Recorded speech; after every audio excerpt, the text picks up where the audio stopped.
The chair recognizes the gentleman from Florida, Mr. DeSantis, for 5 minutes.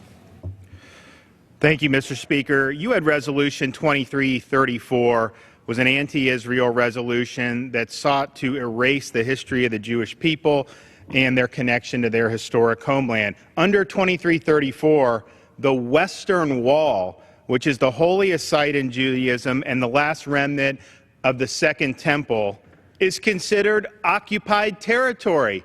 You can't even make this up. But I think it's important to point out that the territory at issue that we're talking about, including the West Bank, which is historic Judea and Samaria, some of the oldest Jewish lands dating back thousands of years, this territory is disputed. It is not occupied territory. And when you use that term for things like the Western Wall, you show that all you're trying to do is harm and attack the state of Israel, but not do this in an intellectually honest way. So if you look at originally in the Balfour Declaration, that entire mandate was originally put for a Jewish state, including what is now Jordan. As we got into the 1920s, Britain thought that giving, it was called Transjordan, what was considered the eastern part of Palestine, was a reward for their help, some of the Arabs during the First World War. That had been under Turkish control for hundreds of years before World War I. It was then under British control.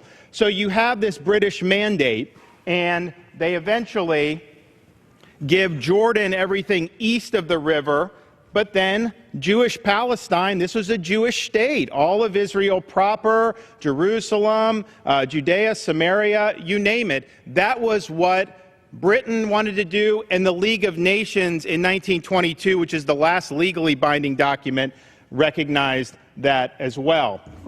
Fast forward past World War II, we get into the late 40s, and the Arabs always rejected having a state shared with Israel in that respect. So then we get to 1948 and the UN partition plan. How much measly less territory for Israel? You know, you have all these little squiggly, it's really an indefensible country. The rest, massive Arab state there, and yet Israel accepted even these little crumbs of territory. But what did Arabs do? They rejected having a state. You had invasions against Israel from all sides, and the goal was the annihilation of the Jewish state in 1948. So between 48 and 67, we always hear about these 1967 lines. Those are not political lines. Those are armistice lines. Israel won the war for their independence. They beat back the Arab armies. You had Egypt controlling the Gaza.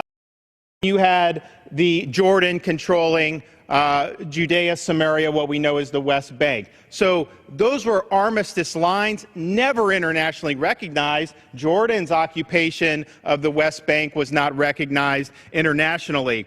Understand, when Arafat founded the PLO, it was in 1964, 65, when you still had these armistice lines. So Palestine Liberation Organization, what are they trying to liberate Palestine from? He's not talking about the West Bank. He's talking about Israel proper. He wanted to push the Jews to the sea. So why would we be rewarding? Palestinian Arabs rejected a state in 48. They rejected a generous offer in 2000, 2007. Every time they have chosen to go to war with Israel, and they are more opposed to a Jewish state than they are interested in their own state. We do have an example, though. What happens? You talk about Israel occupation. They don't occupy the Gaza Strip. What is the Gaza Strip? Is this like a nice la-la land on the Mediterranean? No, it's a terror state controlled by Hamas, and they launch incessant rocket attacks against Israel.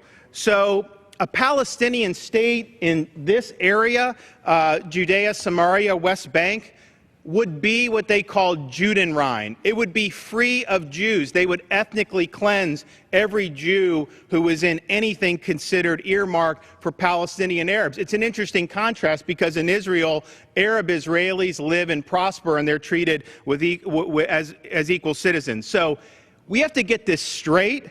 What the UN did was totally unacceptable. This body needs to remove funding for the UN until they repeal that offending resolution, and the new administration needs to move our embassy from Tel Aviv to Jerusalem in a show of solidarity with our friends in Israel. Mr. Speaker, I yield back the balance of my time.